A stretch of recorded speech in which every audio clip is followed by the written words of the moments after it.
जवन चीज मर्दा छुपा के चले ले या औरत देखावे सरे या माए देवरू औरत।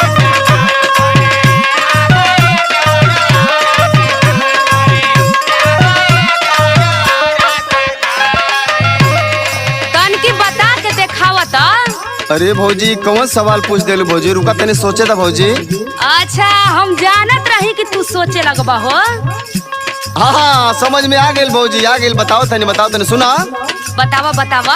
हाँ सुना। और परस बाट भौजी जवन मर्दा छुपा के चले,